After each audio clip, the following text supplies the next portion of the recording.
Custodians are the strongest and most overpowered soldier the Imperium of Man has to offer. Custodians are over 10 feet tall, and a custodian is to a space marine what a space marine is to a guardsman. Each one is handcrafted by the master of mankind or by other custodians to the same level of perfection. Now, in today's video, I will be explaining custodians, and I will be explaining their feet, I'll be explaining their physical abilities, I'll be explaining parts of the lore they're in, and I'll also be explaining their physical feats to, show off how strong they are, and also their role in the Imperium. Alright, I'll get back into their physical abilities and war gear later in the video, but right now, what is their purpose in the 41st millennium? Currently, in the 41st millennium, for about 10,000 years since the Horus Heresy, their job has simply to guard the Imperial Palace, protecting the Master of Mankind. That has been their number one priority, but custodians have a shield host being a group of 100 custodians. There aren't a whole lot of shield hosts though, because the custodians are often called the 10,000, because there are only 10,000 custodians at any given time. Now, most of these shield hosts are pretty generic, pretty basic, guard the Emperor, guard the palace, guard the labs underneath the palace so they can then make more custodians. But there are certain custodians like the Lock Wardens and the shield hosts who I very much like.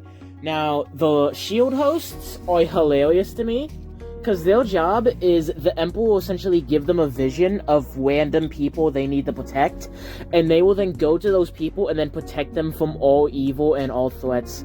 Like, there have been times where there's a random guy about to get executed for whatever, and the custodian stopped the execution and just, without a word, never even spoke to this man, just guided him and would protect him from all evil. Until this guy did this guy could either, do a massive deed, become a war hero and save millions, or he could do something like tying his shoe and it would butterfly effect into saving the entire galaxy. Yeah, the Aquilian shield are hilarious. Just imagine, just randomly you're on the battlefield, about to die, about to be killed by orcs or chaos or something, and then this random, 10-foot tall golden warrior just appears and will protect you from all evil. And sometimes, dozens of them appear to protect one guy, and they'll just protect them from everything. I love the Aquilian shield. They're hilarious.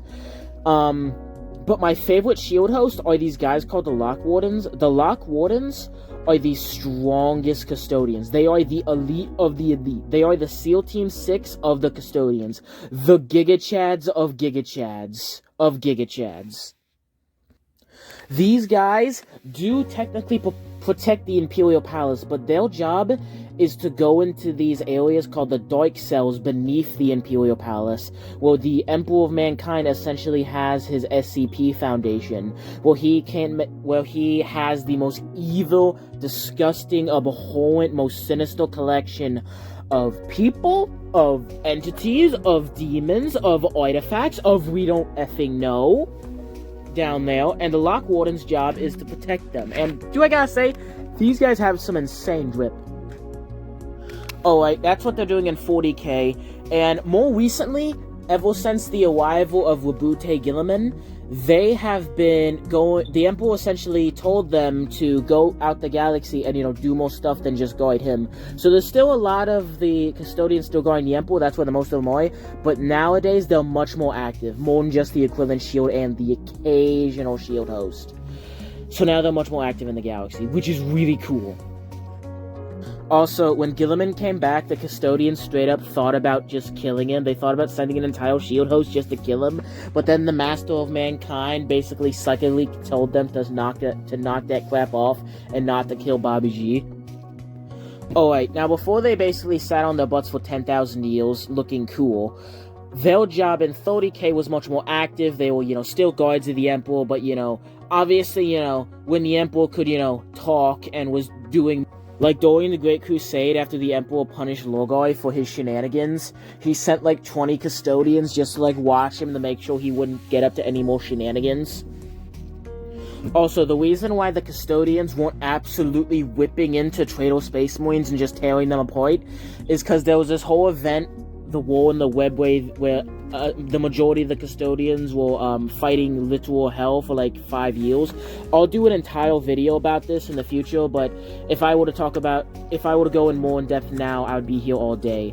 If a Space Marine can crush you like a bug, then a custodian can crush a Space Marine like a bug. So if a Space Marine, for example, has 2 hearts and 3 lungs, take a guess on how many hearts and lungs a custodian has.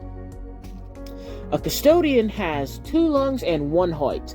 A Space Marine is when you take a human between the ages of 1 to 10, and you essentially jam a bunch of crap into them to make each Space Marine really strong. That's why they have a bunch of extra organs and whatnot. A custodian, on the other hand, isn't so crudely made. It's not just taking a human body and jamming crap into it. It is taking a human body and perfecting it to its absolute limit. The only things the Emperor of Mankind has ever created that is better than a custodian is a Primarch. And even then, with Primarchs, there's some crazy warp shenanigans, but there are no psychic custodians, and there was no warp shenanigans in the making of these custodians. So a custodian is taken much younger than a Space Marine, as opposed to like 10 or 5. They're taken from like 1, 2, or maybe 3 at the oldest. And instead of using gene seed, they use the Emperor of Mankind's direct genetic material. Now I know there are some, gene seed with the Emperor of Mankind's DNA, like the Grey Knights, but the Grey Knights still just use gene seed, but it's made out of the Emperor's stuff. These guys use a different thing, the Emperor's direct DNA. They're made very differently from Space Marines. As opposed to a human frame with just a bunch of stuff crammed into it, this is a human frame that is taken to its absolute pinnacle perfection. Also, their war gear isn't made out of ceramite like how Space Marine war gear is. Their war gear is made out of this stuff called auroramite, which is essentially ceramite on steroids. And if you don't know what ceramite is, it's essentially steel on steroids. And each custodian isn't just handcrafted genetically and hand-selected from the best of the best of the best of the best. Their war gear, there are thousands of scientists beneath the Imperial powers whose entire job it is to make a single component for a single piece of custodian armor or equipment. And every single piece that a custodian uses is handcrafted for that custodian in particular. Yes, so if a custodian dies, or if a custodian, for whatever reason, can no longer fight, their war gear cannot be handed off to other custodians. Everything they have is handcrafted just for them. They use a lot of power weapons and these spear things, which are essentially power weapons that are spears that are also bolt guns. Now, despite being a weapon that does everything, it is perfection at everything. Perfect accuracy, perfect melee weapon. Will never break down, will never break. Only thing better than custodian weapons are Primarch weapons. Custodians are so powerful and terrifying that a single custodian showing up on the battlefield, let alone an entire squad or shield host, can change the outcome of a battle. I fully believe that any shield host of custodians would have the capabilities to kill any of the Primarchs. Also, custodians are masters of the physical realm. That doesn't mean they're masters of the immaterium. If you are in the physical realm and there's a custodian, they can kill you. The thing is, in Warhammer, you have crap like this and like this who isn't necessarily anchored to the physical realm. And so that is where the Sisters of Silence come in. The Sisters of Silence are essentially female custodians. And although the sisters aren't as strong as their brothers, not being as strong, not being as fast, not being as durable, they're still a lot. They could still kill a Space Marine with no effort. But their strength comes from the fact that they're all blanks. Blanks, so if a normal human's... So let me describe to you what a blank is. If a normal human soul is a torch, and a psychic human is a bonfire, a blank soul is a black hole. Nothing. Or almost nothing. They are so uncomfortable to be around for a normal human, but if you're a psycho with a more powerful soul, just their near presence will whip away your powers and possibly cause you to die or have a seizure. Weaker demons will straight up just disappear in their presence, and greater demons will be disturbed. And Eldoi can't do anything against these girls. And the first custodian to ever live, and the strongest custodian, a custodian who could match Primarch's blow for blow, was this guy called Constantine Valdor. This guy was the first custodian, obviously, and straight up is on a Primarch level of dueling. He fought Alfarius on equal footing in a fair fight, and both combatants thought they could win. After the Horus Heresy, he kind of left, and 10,000 years later, he kind of became the King in Yellow and has his own pocket dimension and army, but I'll do a video on him soon. I'll also do a video on the Sisters of Silence soon, and a video on the Lock Wardens, because those are my favorite.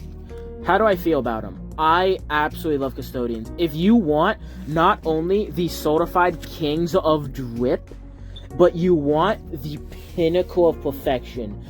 If a guardsman is the most mass-produced soldier you can make, a custodian is the most handcrafted piece of art you can ever make. Custodians are so valuable they can only be measured in planets. Now, they do have some problems, like they're very arrogant. Now, obviously, they deserve some of that arrogance because they can stomp a space marine, but sometimes they're just too gaudy at times. Like, there was one time where there was a group of Space Marines who was essentially stuck in the middle of nowhere for like 80 years. And when they got back, they were reduced to only like 200 Marines out of their chapter. And the Custodians, Custodians met them and, gave them the Primaris Marines, because, the Custodians are the ones who handed out Primaris Marines to all these Space Marines like candy. But they were just assholes to these Marines and basically just made fun of them and said, wow, we would have done a lot better. And just absolute assholes to these Marines for no reason, just kind of disrespecting them just to disrespect them. And so yeah, they can come off as assholey at times, but they do kind of own it. Now, are Custodians over the top, and relative to the dollar put in versus dollar get out, they are the worst investment in the 41st millennium. Like, yeah, each one is a lot, each one's really powerful, but at the same time, the money and resources and time it would take to make one Custodian, you could probably make like 1 million Guardsmen, and a Custodian has no... It doesn't matter who you are if you're hit with a nuke. It doesn't matter who you are if you're hit with a full artillery barrage, so... Bad investment, technically, but you need someone to guard the Emperor and to be the Emperor's personal confidants. These guys aren't just soldiers. Each one is a poet, a scholar, a general, a doctor, a mechanic, a surgeon, an inventor. And part of the reason each one is this perfect is because the Emperor needed someone or something to communicate with. Someone on equal footing, or at least close to equal footing. Now, I absolutely love the Custodians again, but they do have their problems, but overall, they're not only the kings of drip, they're just really cool in my opinion. And I want to know, what do you think about the Custodians? Do you like them? Do you like just how over the top and just how OP they are? Or do you not, or are you not a big fan of the gaudiness? Please make sure to leave your thoughts in the comments down below, and make sure to like, subscribe, do everything you're supposed to do, and see you in the next one. Peace out.